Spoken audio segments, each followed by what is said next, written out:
When I came in originally, I didn't know anybody in Washington. I was only there 17 times. You may have heard me say this.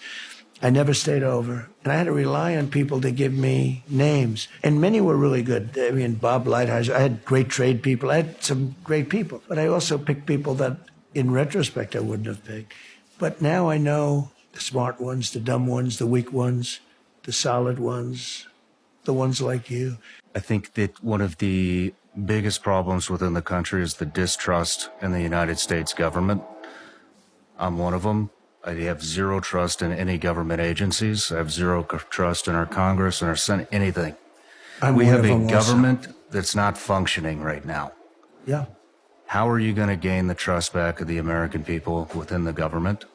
And are we going to see anybody held accountable? Yeah.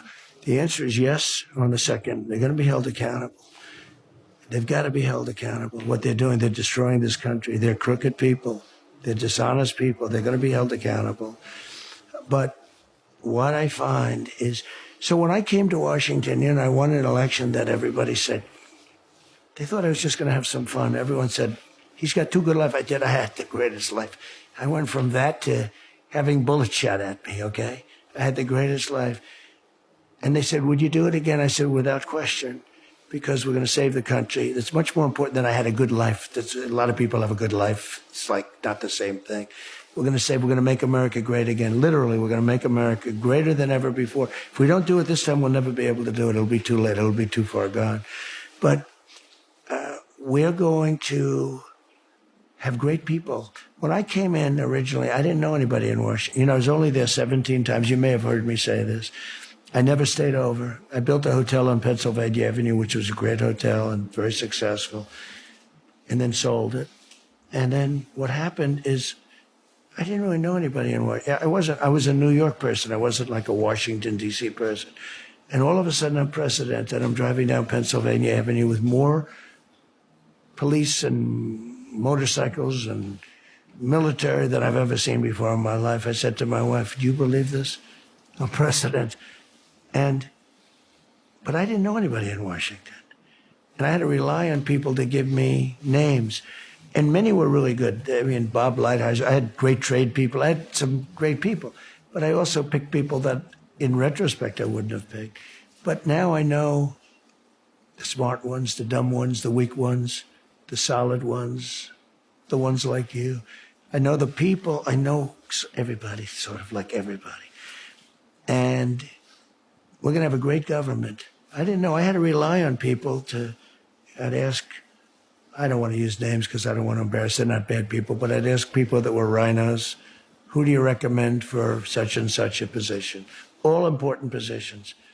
And they'd recommend some people that were rhinos or something, or weak or not good. And I don't have to ask too much right now. I know the people, and I've known them through fighting and wars. I've known them through, because all this stuff. I had great support. Don't forget, I beat Nancy Pelosi. I beat all these people, every one of them. And somebody said, if you look at it, he beat the Clinton family, right? And that was really Obama too, because he was behind her 100% like he was running. And I beat the Bush family. I beat everybody. And now I beat Biden. I got him out. I beat him twice, actually. I beat him the first time, but now I beat him a second time because it was the debate that got him out. And now I have to beat somebody that nobody ever heard of, who's a Marxist. And I think I'll be able to do that. But I know the people now. I've been in government now for 8 years. I was in government for no years. I mean, I became president and I said, I've never done this before. It's pretty, sort of a miracle. In the history of our country, we had 92% politicians become president and 8% generals.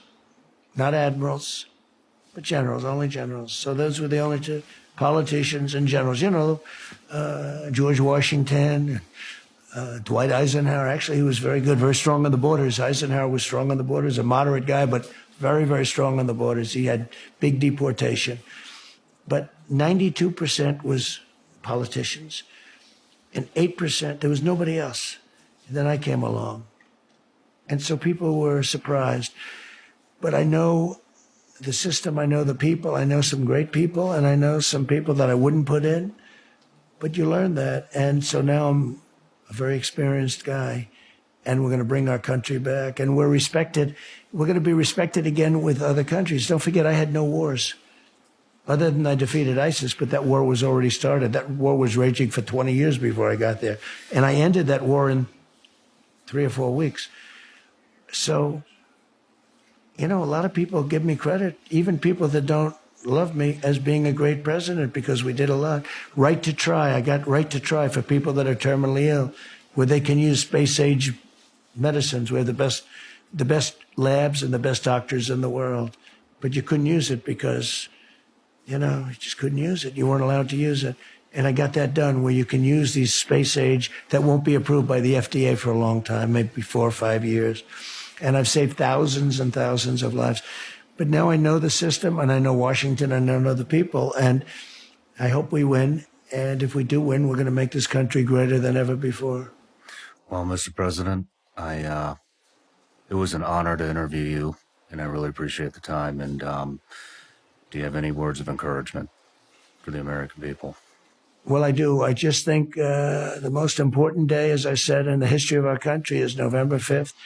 A lot of it's early voting and all of that. So, you know, it's just another crazy thing where you vote for months ahead of schedule. The whole thing is crazy. But, you know, we want to go to same-day voting, voter ID, proof of citizenship, and paper ballots. It's very simple. And we want to have legitimate. We don't need computers in the sky. We got to bring our voting back. But I just say to the American people, get out and vote. And you're going to be really happy. We're going to be safe. We're going to be respected again. And you're going to be very happy.